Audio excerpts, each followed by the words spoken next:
কোন কবরে নাফরমানকে যখন নেওয়া হয়, আমি নিজে এই হাদিস পড়াইছি, আল্লাহর নবী সাল্লাল্লাহু আলাইহি সাল্লাম বলে কোন পাপীকে যখন কবরে নেওয়া হয়, কবরের ভিতরে না, কবরে নেওয়া হয় যখন, তার লাশ যখন কাঁধে নেওয়া হয়, এই কাঁধে অবস্থায় নাফরমান আর পাপী আপন স্বজনরা যখন তার লাশ কাঁধে নেয় খাটের মধ্যে, আল্লাহর কসম নবী বলে সে এমন বিকট চিৎকার করে, ইয়া ওয়াইলাতা ইয়া লাইতাহা, হে আফসোস আমার স্বজন, আমার ইলা আইনা কদ্দামতুমুনি, আরে ফুত তুই আমারে কই নিচ্ছিস, আমার সন্তান, আমার ভাই তুই আমারে কান্দে নিয়ে ওদিকে নিচ্ছিস কেন? মনে আমারে মাইরা ফেলবে তো, আমারে কবরে দিস না রে আব্বা, আমারে কবরে দিস না, আমারে তো ফেরেশতা মাইরা ফেলবে, আমারে তো শেষ করে ফেলবে, আমারে দিস না। এইভাবে স্বজন নিজের স্বজন ডাকে যে, কারণ আপন জনরাই তো লাশ কাঁধে নেয়, আপন জনদেরকে ডাক দে, আব্বা এটা করিস না, আব্বা আমারে নিস না ওইদিকে। আল্লাহর নবী বলেন পৃথিবীর সমস্ত মানুষ যদি একসাথে শুনতো, এক মাঠে দাঁড়াইয়া একত্রে, খোদার কসম নবী বলছে আদম থেকে ইসরাফিলের ফু পর্যন্ত সমস্ত মানুষ যদি এক মাঠে থেকে একবার জীবনে এই পাপীর চিৎকার একবার শুনতো, আল্লাহর নবী বলেন লা সাইকা, তাহলে সমস্ত মানুষ একসাথে চিৎকার দিয়া বেহুশ হয়ে যেত।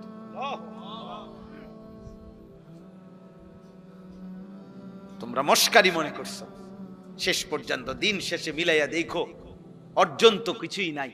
যত নারী দেখছো কেউ তোমার আপন না, মোবাইলের নর্তকী তো তোমার না, নর্তকী তো তোমারে ধোকা দিছে আব্বা, নর্তকী তো তোমারে ধোকা দিছে, সিনেমার নর্তকী তো তোমার না, রাস্তার বেপর্দা মেয়েটা তো তোমার না, তোমার কিচ্ছু না, সে তো রূপ যৌবনের ফেরি করে। হ্যাঁ, অস্থির ছবি যারা দেখো বাবা, কি দেখছো, কাকে দেখো? তোমার ক্ষয় ছাড়া, তোমার ব্যয় ছাড়া আয় কি? মোবাইল গেল, এমবি গেল, চার্জ গেল, টাকা গেল, কোমরের ক্ষমতা গেল, হারাম বীর্যপাত হইল, লজ্জাস্থানের সক্ষমতা নষ্ট হইল, শেষ পর্যন্ত একদিন পঙ্গু, অচল ছাড়া, ধ্বজভঙ্গ ছাড়া আর কি?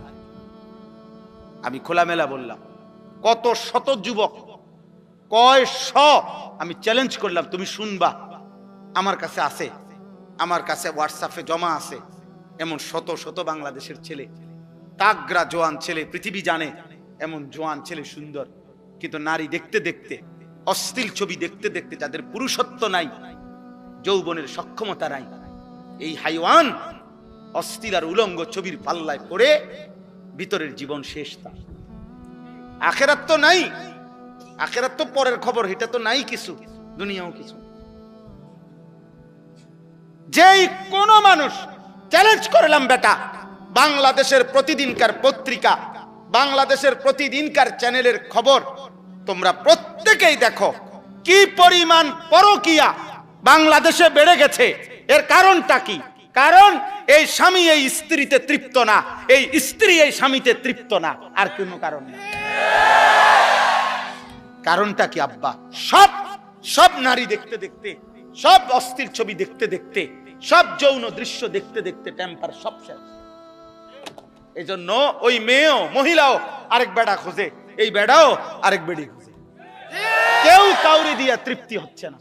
নাহলে এক এক দিনের বাংলাদেশের চারিদিকে দেখো, দেখো গিয়া খবর নাও, তোমরা খবর নাও, আর তোমার কাছে না থাকলে আমার জানাও, আমি জানার তোমার কাছে খবর পাঠাবো, আমি একসাথ করে দেবো তোমার, এক সপ্তাহের রিপোর্ট, এক মাসের রিপোর্ট। পস্তাইতে হবে, আফসোস করতে হবে। বয়স্ক বাবারা আপনাদেরকে বলছি, আপনারা যাদের ছেলে নামাজ পড়ে না, সারা দিন রাত মোবাইল টিভি দেখে, খোদার কসম আপনারা এর খেসারত দিয়া, এই লজ্জা এবং বেইজ্জতি হইয়া এরপরে আপনারা চলে যেতে হবে। কবরে যাবার আগেই দেখে যাবেন আপনার ফ্যামিলির মধ্যে আল্লাহ শূন্য, আখিরাত শূন্য, এই হতাশার দুর্ভাগ্য নিয়ে কপালে, তারপরে যাইতে। হিম্মত থাকলে আজ ভেঙ্গে ফেলেন। 14 বছরের ছেলের মোবাইল ভাঙা ফেলেন, তার সাথে যুদ্ধ করেন। আমার ঘরে মুসলমানের বাচ্চা, তুই আমার সন্তান মুসলমানের বাচ্চা যদি ঘুমাইতে হয় ফজরের নামাজ পড়তে হবে, নয়তো তোর মতো নাফরমান গলা ধাক্কা দিয়া বাইর করে দেন বেটা। যা নাফরমান বেটা, বাইর হ তুই বেটা, তুই আলাদা যা বেটা, তুই আলাদা কামাই কর। তোর মতো বেঈমান আমি খাওয়াইতে হবে কেন? তুই তো আল্লাহর দুশমন। সেদিন এক অভিভাবক কাইন্দা দিছে, একজন অভিভাবক আমার কাছে আইসা বলছে, হুজুর আশ্চর্য, আপনার সর্বোচ্চ 12 থেকে 13 বছর হবে, আপন ঘর থেকে 2 লক্ষ টাকা চুরি করে নিয়ে গেছে গা, নিয়া 60টা মোবাইল কিনছে।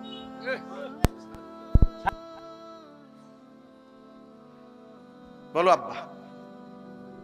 এক ফার্নিচার দোকানদার, উনি বলছে হুজুর আমার 2.5 লক্ষ টাকা কষ্ট করে জমানো টাকা, আমি নতুন মাল উঠামু, আমার ফুতে আমার ক্যাশের টাকাগুলা নিয়া 3 দিনে অনলাইনে জুয়া খেললা।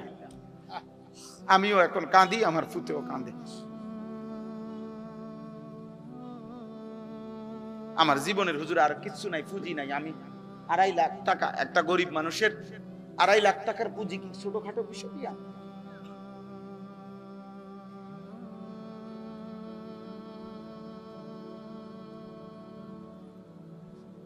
হ্যাঁ, এই জন্য আব্বা একদিন অভাবে পড়বেন আমরা। বারবার অভাব মনে করাই দিছে, আল্লাহ আবার দয়া করছে, আবার দয়া করে, আবার দয়া করে, আবার ছাড় দেয়, আবার ছাড় দেয়, আবার ছাড় দেয়, আবার ছাড় দেয়।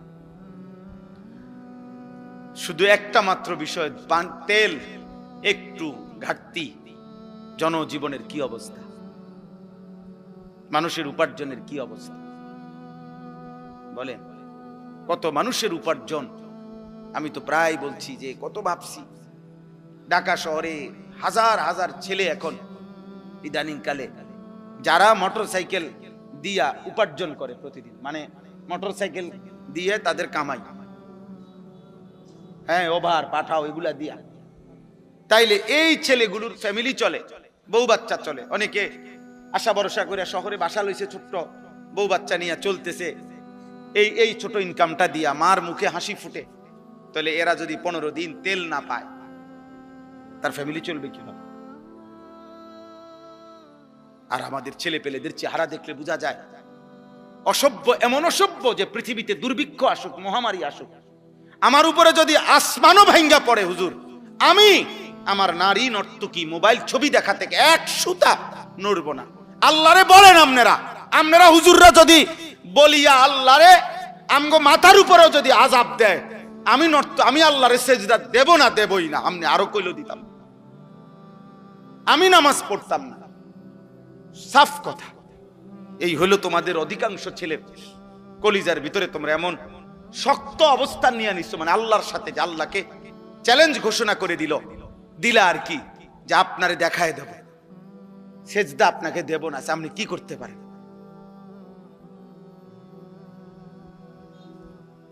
ঠিক আছে আব্বা, চলো, কোনো সমস্যা নাই, কেউ কারো জন্য থামবে না।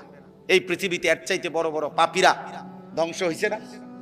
এই দেখেন আল্লাহ তাআলা বলেন, আমিনতুম মান ফিস সামাই আন ইয়াখসিফা বিকুমুল আরদা ফাইদা হিয়া তামুর। আল্লাহ তাআলা বলেন, বান্দা, ওই আসমানের মাওলা রব আল্লাহ, তার থেকে তোমরা কিভাবে এতটা, হে পাপীরা, এতটা নিরাপদ কেমনে হয়ে গেলা? তোমরা কি জানো না ওই আল্লাহ চাইলে জীবন্ত মাটির নিচে দাফন করে দিতে পারে?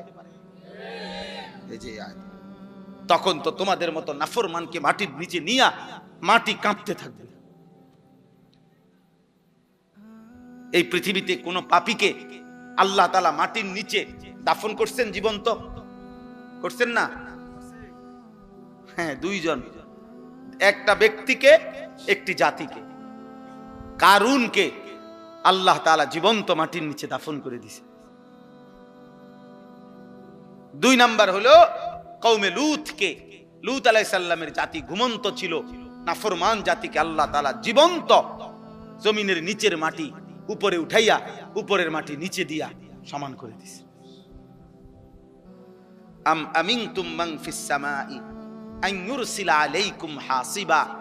এবার আল্লাহ তৃতীয় আয়াতে বলে, আমার বান্দারা, হে নাফরমান পাপী, হে মদখোর, নেশাখোর, গাঁজাখোর, সুদখোর, কিস্তিখোর, হারামখোর, বেহায়া, বেপর্দা নারী, সেজদা নাই, নামাজ নাই, হায় নাফরমান, ওই আসমানের আল্লাহ থেকে কেমনে নিরাপদ হয়ে গেলা? যিনি চাইলে, তুমি কি জানো না যে আসমান থেকে, উপর থেকে যিনি পাথরের বৃষ্টি বর্ষণ করে ধ্বংস করে দিতে পারে? তুমি কি জানো না সেটা? এরকম কাউকে করছে? কেউ কে করে নাই? আব্রাহার পুরা বাহিনীকে আল্লাহ তাআলা পাথর দিয়ে ধ্বংস করে নাই? ওই পাখি কি ফেলাইছে? ওয়া আরসালা আলাইহিম তায়রান আবাবিল তারমিহিম বিহিজারাতিম মিন সিজ্জিল। কোনদিন যদি আল্লাহর কোরআন তরজমা পড়তা তাই না বুঝতা আব্বা। আল্লাহ তাআলা তো বলছে প্রত্যেকটা সৈন্যর আল্লাহর ঘর ভাঙতে আসছে বেঈমান হাতির বাহিনী নিয়ে। পাখিগুলো আল্লাহর কুদরতে প্রত্যেকে পাথর ফেলছে, ছোট্ট ছোট্ট পাথরের কণা। আল্লাহ তাআলা বলেন, কোন গরু ঘাস খড়কুটা খাইয়া চাবাইতে চাবাইতে চাবাইতে চাবাইতে চাবাইতে যখন আর ভুসি বানাইয়া ফালাইয়া দেয়, ভুসি বানাইয়া একবারে জুরা জারা বানাইয়া, আল্লাহ বলেন এই বেঈমানগুলো এই ছোট্ট পাথরের আঘাতে মাথার চুল মাথার উপর থেকে এরকম ধ্বংস হইতে হইতে একদম ভুসির মতো, ভুসি গরুর খাওয়াইন না, ভুসির মতো হয়ে গেছে। ফাজআলাহুম কাআসফিম মাকুল, ভুসির মতো। আর হলো ওই কওমে লূত, এই যাদেরকে আল্লাহ প্রথমত মাটি উল্টাইয়া দিছে, দ্বিতীয়ত তাদের উপরে পাথরের বৃষ্টি বর্ষণ করে ধ্বংস করে দিছে। আল্লাহ তাআলা বলেন, ফাসাতা'লামুনা কাইফা নাযীর, তখনই তোমরা জানতে পারবে যদি আমি আযাব দিয়ে থাকি, তখনই বুঝবা তোমরা আমি আল্লাহ তাআলার ভয় প্রদর্শনটা কেমন ছিল। আমি তো শুধরাইতে চাইছিলাম, আমি তো ভয় প্রদর্শন করেছিলাম বান্দা, কিন্তু তুমি পাত্তা দাও নাই। আর যদি সত্যি সত্যি আযাব আর মুসিবত এসেই পড়ে, সেদিন তুমি টের পাবা আমি আল্লাহ তাআলার পক্ষ থেকে ভয় প্রদর্শনের কথাটা শোনা কতটা গুরুত্বপূর্ণ ছিল। সর্বশেষ কথা হলো, ওয়ালাকাদ কাযযাবাল্লাযীনা মিন ক্বাবলিহিম ফাকাইফা কানা নাকির। আল্লাহ তাআলা বলেন, হে পৃথিবীবাসী, তোমরা যে যেখানে পাপ করছো, আমি কিংবা আপনি, যুবক ভাই তোমরা কিংবা বয়স্করা, পর্দার আড়ালের মা কিংবা বোন, আল্লাহ আমাদের সবাইকে বলছে, তোমরা যে যেখানে পাপ গুনাহ করছো, নাফরমানি করছো, তোমাদের কাছে আমি আল্লাহ বলতে চাচ্ছি বান্দা, ইতিপূর্বে যারা আমি আল্লাহ তাআলার একটা একটা কথাকে মিথ্যা মনে করেছে, আমার নাফরমানি করেছে, তোমরা প্রত্যেকে ইতিহাসের পাতা থেকে খবর নাও তাদের পরিণতি কি হয়েছে। ফাকাইফা কানা নাকির, আমার বিরুদ্ধাচরণ করার দ্বারা ফেরাউনের কি হয়েছিল, নমরুদের কি হয়েছে, শাদ্দাদের কি হয়েছে, কারুনের কি হয়েছে, নূহ আলাইহিস সালামের কওম কেন ধ্বংস হয়েছে, হুদ আলাইহিস সালামের কওম, শুআইব আলাইহিস সালামের কওম, সালেহ আলাইহিস সালামের কওম।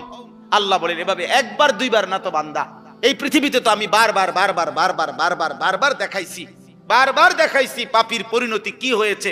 এতগুলো ঘটনা, এত ইতিহাস, এত তথ্য, এত রেফারেন্স, এতবার ঘটনার পুনরাবৃত্তি করার পরেও তুমি একবারও ভাবলা না, তুমি পাত্তাই দিলা না কথাটা। আল্লাহ আমাদেরকে বুঝ দান করেন।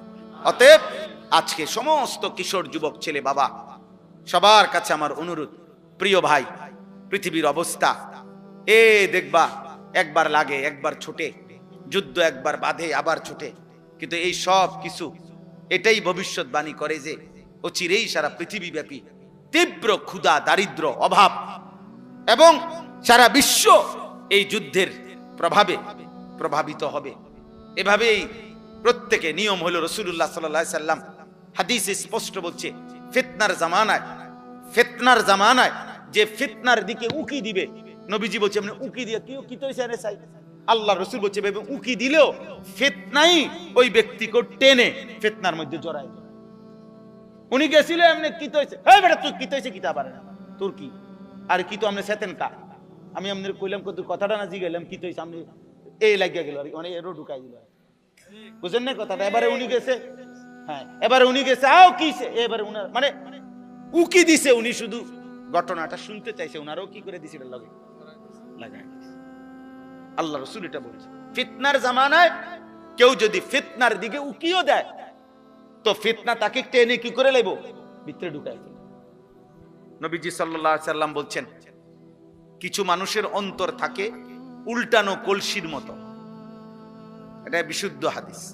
উল্টানো কলস এবং উল্টা কলসির উল্টা পাতে, উল্টা অংশে একে তো উল্টাইয়া রাখছে, আবার আলকাতরা দিয়া মাইখা দিছে, যাতে এক ফোঁটা পানিও, এই দেখেন এখানে এটা এই 1-2 ফোঁটা পানি আছে, এটা একটু আগে পানি পড়লো যে, এটা হলো এই কাগজটা শুষা একটু নরম এই জন্য, কিন্তু এটা আলকাতরা মাখানো থাকলে এক ফোঁটা পানিও এটার মধ্যে জমে না, অনেক লাগেও না। তো আল্লাহ নবী সাল্লাল্লাহু আলাইহি ওয়াসাল্লাম বলেন, কিছু নাফরমানের দিল এমন যে দিলটা উল্টানো আলকাতরা মিশ্রিত কলসির মতো। লা ইয়ারিফু মারুফান ওয়ালা ইউনকিরু মুনকারা, এই শব্দটা বলছে নবীজি। ওই দিল এত নাফরমান, এত বদনসিব, কোন নেক কাজই তার কাছে নেক কাজ মনে হয় না, কোন গুনাই গুনাহ মনে হয় না। কি বলে কি কয় তার কোনো হিসাব নেই, কোনটা আদেশ কোনটা নিষেধ, এই যে একটা পার্থক্য আলাদা বুঝা, যে এটা আমার জন্য আল্লাহর হুকুম, এটা আমার জন্য আল্লাহ তাআলার নিষেধ, এই বুঝটুকু আর বুঝে না, বুঝে না। সে চলতেছে, খাইতেছে, ঘুমাইতেছে, পেশাব পায়খানা করতেছে, লজ্জাস্থানের চাহিদা পূরণ হইতেছে। এবার এটা হালাল ভাবে না হারাম ভাবে, বৈধ না অবৈধ, এই পার্থক্যের কোনো দরকার নেই। যেমনে আসুক, টাকা হইলে হইছে, কষ্ট করছি, পরিশ্রম করা টাকা, ঠিক আছে, এটাও নিল, সুদের টাকা এটাও নিল, কিস্তির টাকা এটাও নিল, মিছা কথা কইও কদ্দুর নিছে, ওজনে কম দিয়েও কতটুকু নিছে, সব মিলাইয়া 10 লাখ, সব মিলাইয়া 1 লাখ, সব মিলাইয়া ভালো মন্দ পেশাব পায়খানা মিল্লা, পাক নাফাক হালাল হারাম মিলে 10,000 টাকা। এই যে এই মানুষগুলো, এরা বদনসিব, দুর্ভাগা, দুর্ভাগা, যার কাছে সব একরকম, মাকেও দেখে, বোনকেও দেখে, স্ত্রীকেও দেখে, এদেরকে দেখা হালাল, আবার মোবাইলে টেলিভিশনের নর্তকীও দেখে, অশ্লীল ছবিও দেখে, উলঙ্গ নারীও দেখে, বেহায়া নারীও দেখে, এই দুইটাই তার কাছে বরাবর। হালাল হারামের আলাদা কোনো পার্থক্য নাই, যখন যেটা সামনে পাইছে এটাই দেখছে, যাই পাইলাম তাই নিলাম, যাই পাইলাম তাই খাইলাম, যাই পাইলাম তাই ভোগ করলাম। দুনিয়া মানে ভোগ করছি, জীবন মানে উপভোগ, জীবন মানে আব্দুস শাহওয়াত, লজ্জাস্থানের গোলাম। কিছু নাফরমান আছে যার জীবনটা হলো সে মূলত আসলে লজ্জাস্থানের গোলাম, অর্থাৎ তার লজ্জাস্থানের যত চাহিদা এটা পূরণের জন্যই তার জিন্দেগির সারাদিনের আয়োজন। এই মোবাইল টিপতেছে, নারী দেখতেছে, ছবি দেখতেছে, নাটক দেখতেছে, বেপর্দা নারী দেখতেছে, বন্ধুদেরকে নিয়ে নোংরা নারীকে কেন্দ্র করে অসৎ কথাবার্তা বলতেছে, সবকিছুর মাকসাদ কি? ওই লজ্জাস্থানের চাহিদা। এই আব্দুস শাহওয়াত, এ মূলত লজ্জাস্থানের গোলাম, এ নিকৃষ্ট গোলাম। এই জন্য এটা বললাম আর কি, দিল এমন বানাইতে নাই, এমন দুর্ভাগা হইতে নাই। কোরআনুল কারীম আল্লাহ তাআলা বলছে, ফাযাক্কির ইন্নামা আনতা মুযাক্কির। নবীজিকে আল্লাহ বলছে, বন্ধু প্রতিনিয়ত আপনি উপদেশ দিতে থাকেন, আর এটা মনে রাখবেন আপনি শুধুই কেবল একজন উপদেশ দানকারী। লাস্তা আলাইহিম বিমুসাইতির, আপনি তাদের উপরে শাসক নন, আপনি কোনো জল্লাদও নন, আপনি কোনো শাসকও নন যে যদি আল্লাহর কথা না মানো, সেজদা এখন না দাও তো কল্লা ফালাই দেবো, ফাঁসি দিয়ে দেবো এখন। আল্লাহ বলছেন, না নবী, আমি আপনাকে এমন বানাই না। আপনাকে কি বানাই নাই? এমন বানাই না। আপনি শুধুই কেবল দিন রাত মেহনতের সাথে, আন্তরিকতার সাথে উপদেশ দান করেন। কেউ না মানুক, আপনার সমস্যা নাই, এটা নিয়ে আপনি ঘাবড়াবেন না, আপনি ঘাবড়াবেন না। কেউ না মানুক, একজনও না শুনুক, কোনো সমস্যা নাই। আপনাকে এটা দেখতে বলি না, আমি বলছি আপনাকে বলতেন, আপনাকে বলছি উপদেশ দিতেন। কে কি হবে না হবে, কদ্দুর কি পরিবর্তন হবে সেটা আমি দেখব। ইন আলাইকা ইল্লাল বালাগ, কোরআন শরীফের আয়াত। আল্লাহ বলছে নবী আপনার দায়িত্ব আর কিছুই নয়, শুধুই শতভাগ আমানতদারির সাথে পৌঁছানো। আপনি পুরা হক আদায় করে পূর্ণ পৌঁছাইবার ক্ষেত্রে খামখেয়ালি করবেন না, লুকোচুরি করবেন না। ঠিক যা বলছি তা পুরা বলে। ইয়া আইয়ুহার রাসূল বাল্লিগ মা উনজিলা ইলাইকা মির রাব্বিক, হে আমার রাসূল আপনার রবের পক্ষ থেকে যা কিছু নাজিল হয়েছে তা পূর্ণ, মা উনজিলা, যা কিছু নাজিল হয়েছে সব আপনি পৌঁছায় দেন। আল্লাহ তাআলা বলছেন বন্ধু বিষয়টা আমি দেখব, ইমানদার হবে কে হবে না কে।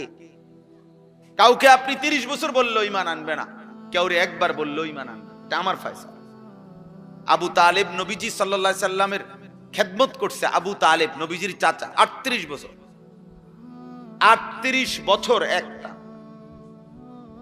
কিন্তু ইমান জোটে নাই, মালিকের ফয়সালা ছিল।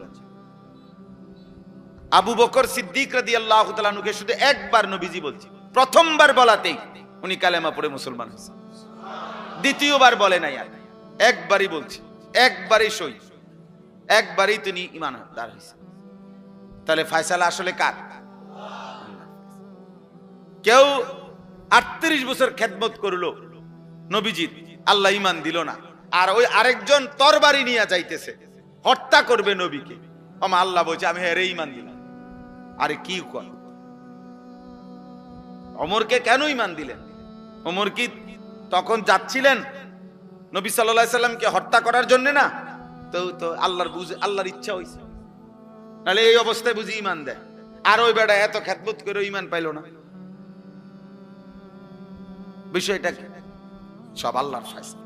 এজন্য আমরা ঘাবড়াই না, যখন যেটুক সুযোগ পাই বলতে চেষ্টা করি। বলার উদ্দেশ্য এটাই, এ জনপ্রিয়তা দিয়েই বা কি করবো, জনপ্রিয়তা না থাকলেই বা কি সমস্যা।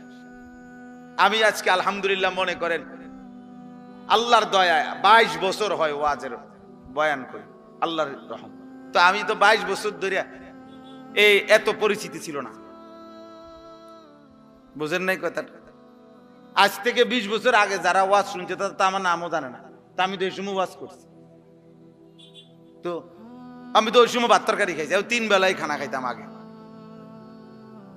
আগেও আমি 3 বেলায় ভাত খাইতাম, সকালে নাস্তা করতাম, দুপুরে ভাত খাইতাম, রাত্রেও ভাত খাই, এখন এইভাবে খাই,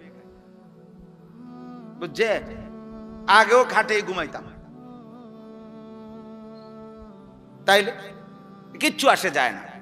এজন্য দোস্ত এটা জরুরি যে আল্লাহর কথা মনোযোগ দিয়ে শোনা, আখিরাতের কথা মনে পড়া, কবরের কথা মনে পড়া, জাহান্নামের কথা মনে পড়া। আহা, এই দিল যদি মনে পড়ে, আল্লাহ তাআলা বলছেন এই সূরার মধ্যে, কুল হুয়াল্লাযী আনশাআকুম, সূরা মুলক যে সূরা আমি পড়ছি, আল্লাহ তাআলা বলেন, হে নবী বলেন আল্লাহই তোমাদেরকে সৃষ্টি করেছেন।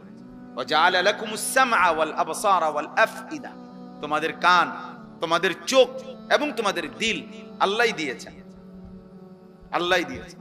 জীবনের সবচেয়ে বেশি অর্জন হয় তোমাদের এই 3 জিনিস দ্বারা। অসংখ্য জিনিস তোমরা শিখতে পারো, জানতে পারো, বুঝতে পারো কান দিয়ে শুনে, কোটি কোটি জিনিস, অগণিত জিনিস তোমরা এই চোখ দিয়ে দেখে বুঝতে পারছো। আর এই অন্তরে তোমাদের হাজার হাজার কোটি কোটি ভাবনা, পরিকল্পনা, প্ল্যান তোমাদের এই অন্তরের মধ্যে আছে। এটা দিয়ে তোমরা প্রস্তুতি নিচ্ছ, বুদ্ধি খাটাইতেছ, প্ল্যান প্রোগ্রাম করতেছ, সব দিলে দিলে ধীরে ধীরে আমাদের জবানের চাইতে বেশি কথা আমাদের দিলে আছে, ঠিক না? আমরা বলি না যে বেটা সব বলতে পারি নাই, অনেক কথাই বুকে জমা আছে, অনেক কথাই, অনেক ঝড় তুফান। ওই কোটা আন্দোলনের সময়, বৈষম্য আন্দোলনের সময়, আমাদের এই যে 24-এর আন্দোলনের সময় একটা স্লোগান ছিল এরকম, বুকের ভিতর অনেক ঝড়, বুক পেতেছি গুলি কর।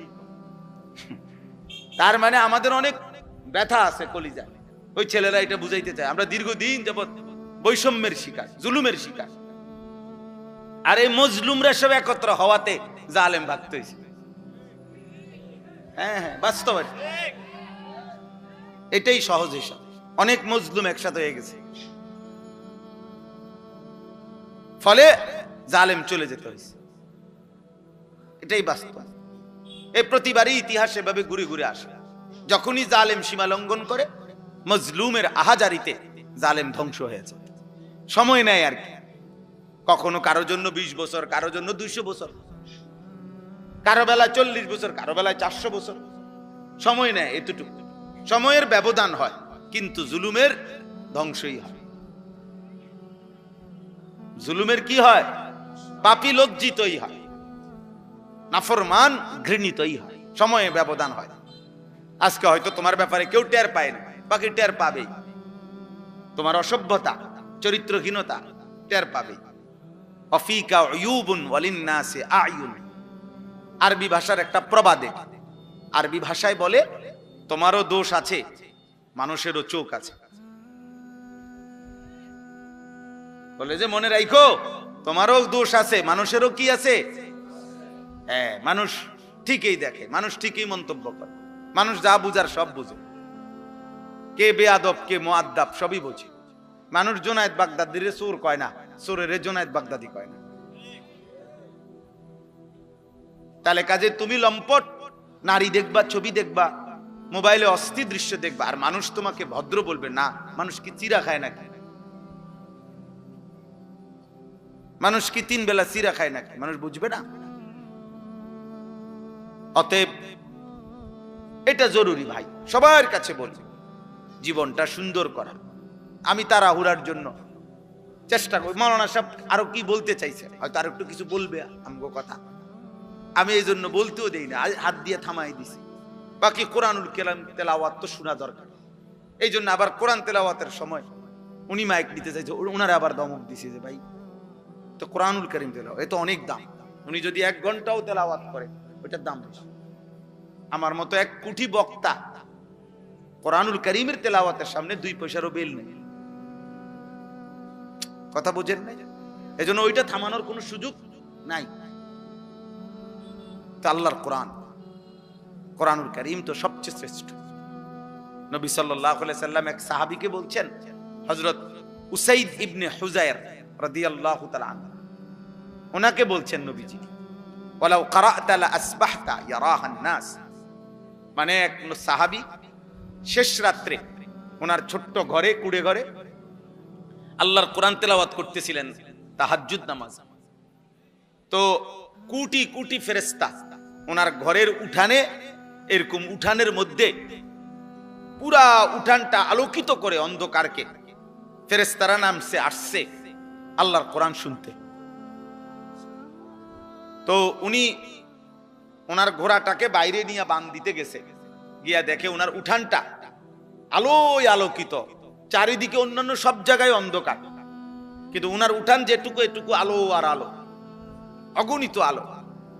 সকালবেলা তিনি নবীজির কাছে বলছি, ইয়া রাসূলুল্লাহ, গভীর রাতে আমি আল্লাহর কোরআন পড়তেছিলাম, তো এরই মধ্যে আমার ঘোড়াটা নড়াচড়া করছিল, আমি এই জন্য ঘোড়াটা তেলাওয়াত বন্ধ করে বাইরে ঘোড়াটা বান দিয়ে আসতে গেছি। বাইরে বাঁধতে আসতে ঘর থেকে দেখি আমার উঠানটা আলোয় আলোয় ভরপুর অবস্থায় ছিল। এই তখন নবীজি কথাটা বলছেন, ওয়ালাউ ক্বারা'তা লা আসবাহতা ইয়ারাহান নাস। হায় সাহাবী, কি করলা, তুমি থামলা কেন? আহা, যদি তুমি আজকের ভোর পর্যন্ত, আলো উঠা পর্যন্ত আল্লাহর কোরআন তেলাওয়াত করতা, তাইলে কোটি কোটি তিলকাল মালাইকাতু, তারা ফেরেশতা ছিল, তারা তোমার কোরআনুল কারীম শুনতেছিল। আমরা সবাই, তুমি যদি তেলাওয়াত চালু রাখতা, আমরাও সবাই এই কোটি কোটি ফেরেশতা দেখতে পেতাম, সব মানুষ দেখতে পেত। ইয়ারাহান নাস, লোকেরা দেখতে পেত আজকে সকাল, যে জমিনের এক মাখলুক আল্লাহর বান্দা কোরআন পড়ছে আর আসমানের ফেরেশতারা শুনতেছে। হ্যাঁ, যে ঘরে কোরআনুল কারীম তেলাওয়াত হয়, আল্লাহর নবী সাল্লাল্লাহু আলাইহি ওয়াসাল্লাম বলছে, শয়তান সেখান থেকে তৎক্ষণাৎ দূরে সরে যায়। কেন এত গুনাহ হয়? কোরআনুল কারীম তেলাওয়াত নাই, যে মা বাবা ছেলে মেয়ে নাতি দাদি কারো জবানে তো আল্লাহর কোরআন নেই। এই জন্য ঘরের মধ্যে সবার চেহারা সুরত শুধু শুধু ফাঁকি ঝুঁকি, পাপের চিহ্ন। প্রত্যেকে প্রত্যেকের সুবিধা মতো গুনাহ করে। বাপে বাপের সমবয়সীদের সাথে গুনাহ করে, মা মার সমবয়সীদের সাথে গুনাহ করে, জিয়ে জিয়ের সমবয়সীদের সাথে গুনাহ করে, ফুতে ফুতের সমবয়সীদের সাথে গুনাহ করে। প্রত্যেকেই যার যার গ্রুপ বাছাই করে নিয়েছে, যার যে সমবয়সী নিয়া গুনাহ করছে। বুড়া মিয়া আরো 5-6 জন বুড়া লইয়া এই যে বিড়ি খাইতেছে, অনেক ওনার তালে আছে। মহিলা পাশের ঘরের 3-4 ঘরের ভাবিদেরকে নিয়ে বেহুদা গল্প করতেছে, বেহুদা কাহিনী বলতেছে, একটা 3 পিসের ঘটনা কইতেছে, এটা সবাই শুনতেছে, এটার উপরে আবার কথা বলতেছে। আহা, অথচ প্রত্যেকের গায়েই জামা আছে, প্রত্যেকেরই এগুলো আছে, বেহুদা বলতেছে। অথচ আল্লাহ নবী সাল্লাল্লাহু আলাইহি সাল্লাম বলেছেন, লা তাজআলু বুয়ুতাকুম মাকাবির, তোমরা তোমাদের ঘরগুলো কবরস্থান বানাইও না, কবরস্থান বানিয়ে ফেলো না। ফা ইন্না শাইতানা ইয়ানফুরু মিনাল বাইতিল্লাযী তুকরাউ ফীহি সূরাতুল বাকারা, যেই ঘরে সূরা বাকারা তেলাওয়াত করা হয়, নবীজি বলেন তৎক্ষণাৎ ওই ঘর থেকে শয়তান দূরে সরে যায়। কোরআনুল কারীম তেলাওয়াত করলে শয়তান সরে যায়। আব্বা, তোমাদের অনেক ছেলে আছো মাশাআল্লাহ, সবার কাছে বলি, যতক্ষণ পর্যন্ত আল্লাহ না চিনবা, রাসূল না চিনবা, আল্লাহর কোরআন ধরতে না পারবা, ততক্ষণ জিন্দেগি সুন্দর হবে না, সুন্দর হবে না। এই সারাক্ষণই মন চাইবে, যতই বলি কাফের মুশরিকদেরটাই ভাল লাগবে, কারণ তুমি তো ঈমান আমল হওয়ার জন্য জাত পাথেও, আপনি তো সেটা গ্রহণই করেন। আপনি পানির গ্লাস নিয়ে বইয়া থাকলে তো চায়ের মজা পাবেন না, আপনাকে তো চা পাতা চিনি পানি মিশাইতে হবে, মিশাইতে হবে। অতএব আমি তো আমার জীবনে সেজদা মিশাইতে হবে, আল্লাহর কোরআন পড়তে হবে, নাই তো আমার মধ্যে আখিরাতের কথা মনে পড়বে কেমনে? কবরের ভয়, জাহান্নামের ভয় আসবে কিভাবে? যেভাবে আসে সেটা তো আমি গ্রহণই করলাম আমার জীবনে। মোবাইল টিপলে আল্লাহর কথা মনে পড়বে কেমনে? বিড়ি সিগারেট খাইলে আল্লাহর কথা মনে পড়বে কেমনে? কথায় কথায় গালিগালাজ করলে আল্লাহর কথা মনে পড়বে কেমনে? সুদ কিস্তি হারামের উপরে থাকলে আল্লাহর কথা মনে পড়বে কিভাবে? আব্বা বলেন, জওয়ান ভাই বলেন, বুড়ো ভাই বলেন, পর্দার আড়ালের মা বোন বলেন, আখিরাতের কথা মনে পড়বে কিভাবে? আল্লাহ তো কোরআন এই জন্য বলছে, সায়াযাক্কারু মান ইয়াখশা, যার কলিজায় আল্লাহর ভয় আছে। আপনি বললে, নবীজিকে বলছে, আপনি বললে সে উপদেশ গ্রহণ করুন। ওয়ায়াতাজান্নাবুল আশকা, আর যে বদনসিব, যার দিলের মধ্যে আল্লাহ আখিরাত পরকাল বলতে কিছুই নাই, তো আল্লাহ তাআলা বলেন আপনি যতই বলেন সে দূরে সরবে।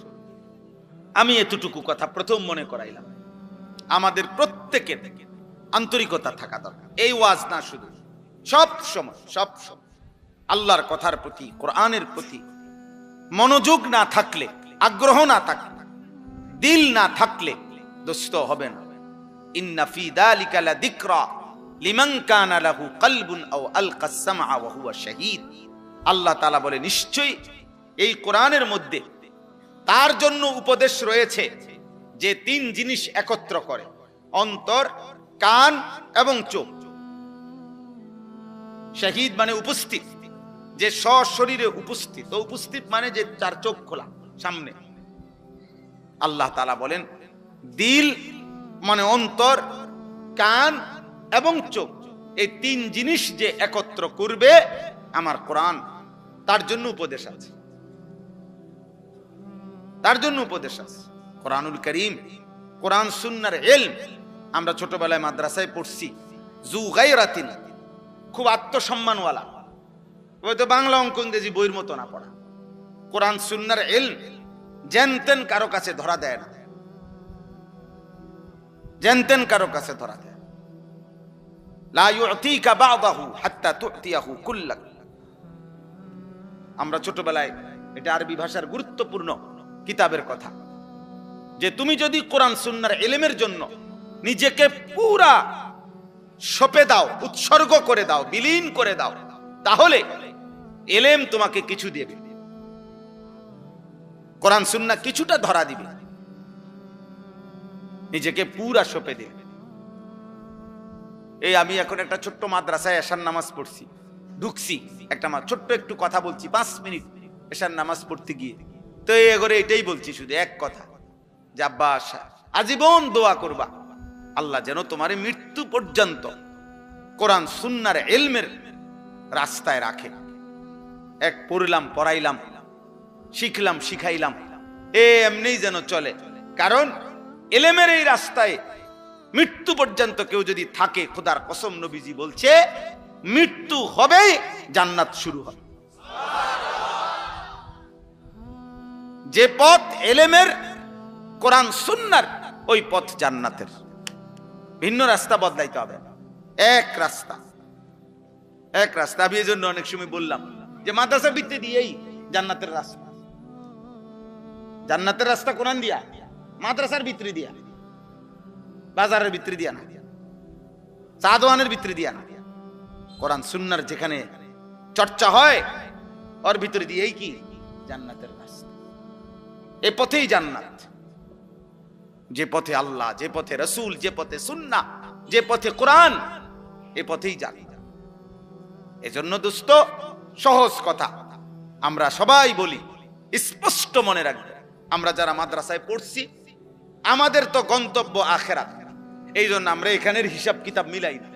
দুনিয়া আমাগরে মূল্যায়ন করে না করে নাই, আমাদের সামাজিক মর্যাদা আছে না নাই, আমাদেরকে জেনারেল শিক্ষিতরা সম্মান করে না করে না, আমাদেরকে সরকার মূল্যায়ন করছে না করে নাই, আন্তর্জাতিক বিশ্ব আমাদেরকে মূল্যায়ন করে না না করে, কিচ্ছু না। আমি তো আমার অর্জন জ্ঞান আমি এই জন্য নেই নাই তো আব্বা, আমি নিছি আখিরাতের জন্য। তো আমি এনে থাইমা গেলে তো হবে না। এজন্য হাদিসের মধ্যে আছে নবীজি সাল্লাল্লাহু আলাইহি সাল্লাম দোয়া করতেন, আল্লাহুম্মা লা তাজআলিদ দুনিয়া আকবারা হাম্মিনা, আল্লাহ আমারে এমন বানাইয়েন না যে দুনিয়াই আমার প্রধান একমাত্র পেরেশানি, আমার দুনিয়া নিয়া, এরকম আমার জীবন বানাইয়েন না।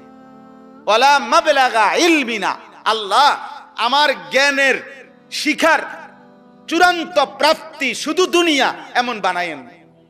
ওয়ালা গায়াতা রাগাবাতিনা, আল্লাহ আমার জীবনের স্বপ্ন, ইচ্ছা, আকাঙ্ক্ষা, পরিকল্পনা, আশা সবকিছুই শুধু দুনিয়া সাজানো, এরকম বানাইয়েন না। নবীজি দোয়া করলেন, আল্লাহ আমি যেন এখানে থেমে না যাই, আমি তো থামবো আখিরাতে, আমি তো থামবো আল্লাহর সামনে, আমি তো থামবো মিজানের সামনে, আমি তো থামবো ফুলসিরাতের সামনে, আমার চূড়ান্ত থামবো জান্নাতে। কোথায়? জান্নাত। এজন্য একজনই বুঝে, একজনকেই বললাম। আল্লাহ তাআলা আমাদেরকে বলছেন যে বান্দা গোটা পৃথিবী ঘোরো, তামাম জমিন ঘোরো, কোনো সমস্যা নাই, কিন্তু তোমাকে ফিরতে হবে আখিরাতে, আল্লাহর কাছে। এটা মনে রেখো, এই কথা ভুলে যেও না। এই কথা ভুললে আর জীবন থাকে না, এই কথা ভুললে আর মানুষ থাকে না, হাইওয়ান হয়, জানোয়ার হয়। যে গন্তব্য চেনে না সে জানোয়ার, জানোয়ারের কোনো গন্তব্য নাই। কোনো গরু জানে না তার শেষ ঠিকানা কোথায়, কোনো ছাগল জানে না তার শেষ গন্তব্য কোথায়, কোনো কুত্তা জানে না তার গন্তব্য কোথায়, কিন্তু ঈমানদার জানে আমার গন্তব্য জান্নাত। এজন্য যে গন্তব্য চেনে না, এক দিক দিয়া খায়, আরেক দিক দিয়া পায়খানা করে, এক দিক দিয়া নারীর অশ্লীল ছবি দেখে, আরেক দিক দিয়া লজ্জাস্থানের চাহিদা পূরণ করে, এই যে জন্তু জানোয়ারের আখলাক, এটা তো মানুষের জীবন না। এজন্য আমাকে ফিরতে হবে আল্লাহর কাছে, এই কথাটাই আল্লাহ এখানে বলছেন। সূরা মুলক 29 নম্বর পারা, 67 নম্বর সূরা, অনেক ফজিলতপূর্ণ একটি সূরা কোরআনুল কারীমের। এই সূরার মধ্যে মোট 30টা আয়াত আছে। এখান থেকে মাঝখান দিয়া 15 নম্বর আয়াত থেকে আমি পড়ছি। আল্লাহ তাআলা বলেন, হুয়াল্লাযী জাআলা লাকুমুল আরদা যালুলান, বান্দা শোনো, আমি আল্লাহ এই গোটা পৃথিবীর সবটা জমিন মাটি আমি আল্লাহ তোমাদের অধীন ব্যবহারের উপযোগী আমি করে দিয়েছি। এই জমিন, এই মাটি আমনে কোনছে, আমরা যদি জিজ্ঞাসা করি যে আপনি তো বলবেন যে এটা প্লাস্টিক দিয়ে বানাইছে, এটা কাগজ দিয়ে বানাইছে, এটা যন্ত্রাংশ দিয়ে বানাইছে, কিন্তু মাটি কি দিয়ে বানাইছে? তো মাটি সব বলে মাটি দিয়া হয়েছে, তো মাটি বানাইছে কি দিয়া? তো এটা তো কোনো, আল্লাহ বলেন ঠিক যা উপাদান দিয়ে আমার প্রতিটা বান্দা ইসরাফিলের ফু পর্যন্ত এই মাটি ব্যবহার করতে পারবে, ওই রকম যোগ্যতা গুণাগুণ উপাদান দিয়েই আমি আল্লাহ মাটিকে বানাইছি। এমন বানাই নাই যে পানি বানায় ফেলছি তাইলে মাটি থাকবে কই। এমন নরম বানাই নাই যে পাও যদি বারবার ফোমের মতো ডাইব্বা যায় তাইলে আমার বান্দার ভারসাম্য থাকবে কিভাবে। আবার এমন শক্ত পাথরের মতো বানাই নাই তাহলে আমার বান্দার জন্য ফল ফসল খাদ্য জমিন থেকে উৎপন্ন হবে কিভাবে। আমার বান্দার ঘর দুয়ারের খুঁটি মাটির নিচে কিভাবে পুঁতবে, গাড়বে কিভাবে। আল্লাহ বলেন অতএব তার যাবতীয় প্রয়োজন পূরণ হবে যেই গুণাগুণ থাকলে মাটিতে, যেই যোগ্যতা থাকলে ওই রকম গুণাগুণ যোগ্যতা ওই রকম বৈশিষ্ট্য দিয়েই আমি আল্লাহ মাটিকে জমিনকে তোমাদের অধীনস্থ করে দিয়েছি। যালুলান ফামশু ফি মানাকিবিহা। আমার বান্দা, এই যে আমি কিন্তু শেষ করে ফেলুম এখনই ওয়াজ, কাজে যারা শুনতেছেন মনোযোগ দিয়ে শুনে। আল্লাহ তাআলা বলতেছেন অতএব হে আমার বান্দা, জমিন পুরাটা কিন্তু আমি তোমাদের অধীন করেছি। আজ এই জমিনে কি সুন্দর বসতে পারছো। আলাম নাজআলিল আরদা মিহাদা। আল্লাহ বলে বলো না বান্দা, এই জমিন আমি কি বিছানা বানাই নাই? এই যে মাটির বিছানা আমরা এখন কতটা সুন্দর ভাবে এতগুলো মানুষ বসতে পারছি। এটা যদি খাট দিয়া সিস্টেম করন লাগতো অনেক পেরেশানি হইল। এটা যদি সবার জন্য চেয়ার দিয়া সিস্টেম করতে হইতো অনেক ব্যয়বহুল হইল। ব্যয়বহুল হবে না? এতগুলো মানুষের জন্য যদি চেয়ার দিতে হয় অনেক খরচ বেশি হবে কিনা? সবার জন্য খাট চকি যদি দিতে হয় ব্যয়বহুল হবে কিনা? আল্লাহ বলেন এমন সুন্দর মাটি বিছানা করে দিয়েছি যে তোমরা আরামসে সবাই বসতে পারছো। এমন সুন্দর জমিন, যে জমিনে প্রতিবার ফসল উঠবার পরে আবার চাষ করলে নতুন ফসলের নতুন উৎপন্ন হওয়ার উপযোগী করে দিচ্ছি, সব আমি করছি। ফামশু ফি মানাকিবিহা। অতএব তুমি আমার এই জমিনের, আমার এই পৃথিবীর, আমার এই মাটির যেখানে মন চায় সবটা তোমার জন্য দিলাম। তোমার যেই কোথাও মন চায় তুমি ভ্রমণ করো, তুমি হাঁটো, তুমি ঘোরাফেরা করো, তুমি চলাফেরা করো। তুমি দেশে থাকো, মন চাচ্ছে বিদেশ, যাও বিদেশে যাও। গ্রামে থাকো নয়তো শহরে থাকো, আপনজনের কাছে থাকো, অন্যের কাছে থাকো, যেখানেই যাও বান্দা কোনো অসুবিধা নাই, আমি নিষেধ করছি না। কারণ গোটা জমিন আমার, সবটা জমিন আমি তোমার জন্য দিলাম। অকুলু মির রিজকিহি, এবং আমি আল্লাহর দেওয়া রিজিক সব তোমাদের জন্য। এই আসমান, এই জমিন, এই চন্দ্র সূর্য গ্রহ নক্ষত্র, খাদ্য ফসল ফুল ফল, স্ত্রী সন্তান, জায়গা জমি, অর্থ রোজগার উপার্জন, এই সবকিছু রিজিক। সবকিছু, শুধু বাত্রে কি বলে না, রিজিক বলেন। এক মানুষ দুনিয়ার হায়াতে আল্লাহর পক্ষ থেকে যা কিছু পাচ্ছে সব রিজিক। স্ত্রী এটাও রিজিক, ছেলে মেয়ে এটাও রিজিক, আলো বাতাস এটাও কি রিজিক। সব রিজিক আমাদের, মানে আমরা দুনিয়ার হায়াতে যা পাচ্ছি সব রিজিক। আল্লাহ বলেন ওয়াকুলু মির রিজকিহি, তোমরা সবাই আমার দেওয়া রিজিক থেকে খাও, ভোগ করো, ব্যবহার করো, কোনো অসুবিধা নেই। জমিন তোমাকে দিলাম তোমার অধীন করে, তুমি জমিনের যেখানে মন চায় সেখানেই বসবাস করো, চলাচল করো, তুমি যেখানে মন চায় যাও।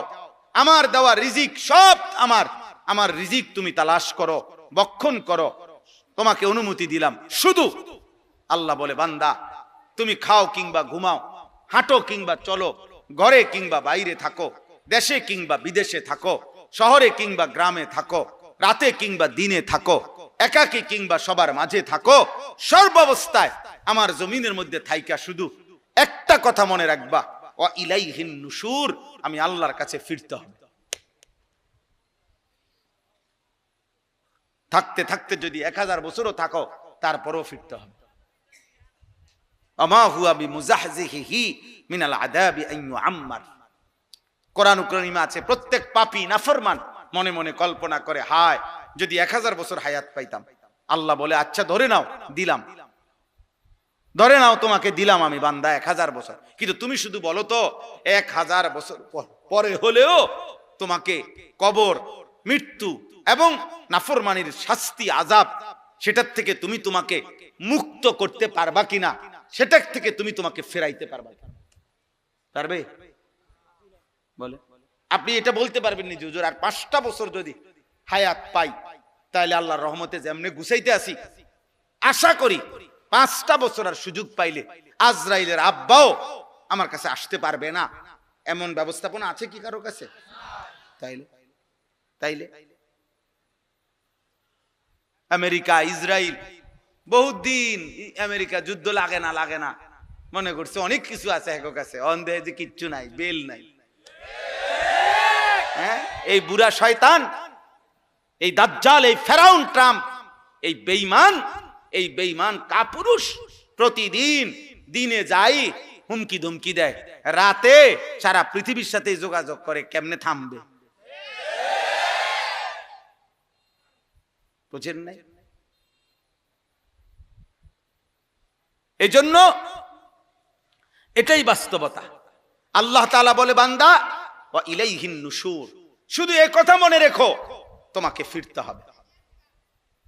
ওয়া ইলাইহি তুরজাউন, আল্লাহর কাছেই তোমাদেরকে ফিরতে হবে।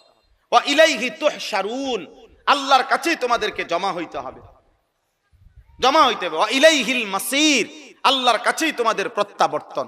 এভাবে বহু আয়াত আছে কোরআন, বহু আয়াত। আমরা ঘুম থেকে জাগলে দোয়া পড়ি, আলহামদুলিল্লাহিল্লাযী আহইয়ানা বাদামা আমাতানা ওয়া ইলাইহিন নুশুর। অর্থ হইল আল্লাহ প্রত্যেকবার এই ঘুমাইলাম আমি তো মরেই গেছিলাম, কারণ মানুষের প্রত্যেক ঘুমের সময় আল্লাহ তাআলা তার রুহু দেহ থেকে আলাদা করে ফেলে। এটা কোরআন শরীফের আয়াত, সূরা জুমার 24 নম্বর পারায় আছে, প্রত্যেক বান্দা মৃত্যুর সময়, আরে ঘুমের সময় যতবার ঘুমায় ততবার তার রুহু তার দেহ থেকে, আব্বা তুমি বাবা উঠে যাও, আব্বা আব্বা এনতে উঠো উঠো, ওঠ বেটা ওঠ, যাও বেটা আনতে যাও, যাও দুজন যাও, তুমিও যাও, যাও এখান থেকে উঠো, বাইর হও বেটা। দেখেন দেখেন মুসলমানের সন্তান কয় বছর বয়স? 80 বছর। তাইলে 8 থেকে 10 বছর বয়সী যেই সন্তানের হাতে 2টা বড় মোবাইল দিছে যেই অভিভাবক, ওই 2 অভিভাবক এরা 100 জালেম। যদি মা হয় ওই মা জালেম, যদি বাবা হয় ওই বাপ জালেম জালেম জালেম। এই জালেম সন্তান নষ্ট করে দিল। কোন মাদ্রাসা কোন সন্তান নষ্ট করে নাই, কোন মক্তব কোন সন্তান নষ্ট করে নাই, কোন মসজিদের ইমাম কোন সন্তান নষ্ট করে নাই, কোন মাদ্রাসার ওস্তাদ কোনদিন নষ্ট করে নাই। গাফেল খামখেয়ালি অভিভাবক আজকে লক্ষ লক্ষ ছেলে। আমি এই এখন এদিক দিয়ে আমরা আসতেছিলাম, আমাদের সবুজ মাস্টার আতাউর রহমান সবুজ মাস্টার, যিনি আমারে দাওয়াত দিছে, উনি সহ গাড়িতে বসা, উনি সামনে বসা, পুরাটা রাস্তা বলতেছে, বারবার উনি বলতেছে হুজুর দেখেন, হুজুর দেখেন, প্রতিটা মোড়ে মোড়ে, প্রতি 5 হাত মোড়ে মোড়ে রাস্তার 2 পাশে ছেলেরা 7 জন 10 জন মোবাইল টিপতেছে। আহা, কোথায় মা, কোথায় বাবা, কোথায় অভিভাবক, কোথায় আল্লাহ, কোথায় রসুল? কে বানাইলেন, কোত্থেকে আসলো, কোথায় যাবে? ঘুমাবে কার ঘরে গিয়া? মা কোথায়, বাবা কোথায়? কেউ কি জিজ্ঞেস করবে না আব্বা ছিলা কোথায়? এশার নামাজ পড়ছো কোথায়? মাগরিবের নামাজ পড়েছো কোথায়? আহা বদ্ধ অনেক ছেলে তোমাদের, আমি সবসময় বলি রে আব্বা, অনেক ছেলে তোমাদের জীবনের একটা বড় দুর্ভাগ্য, একজন ভালো অভিভাবক পাও নাই, কেউ টেনে ধরে নাই। 365 দিনে খোদার 1 বছরে একদিনও ফজরের নামাজ পড়লা না, আহা বদনসিব। এমন একটা মা তোর কপালে জুটলো না যে তোকে উঠাইবে, এমন একটা বাপ জুটে নাই। 365 দিনে কেউ তোমারে আল্লাহ চিনাই দিবে, আখেরাত মনে করাই দিবে।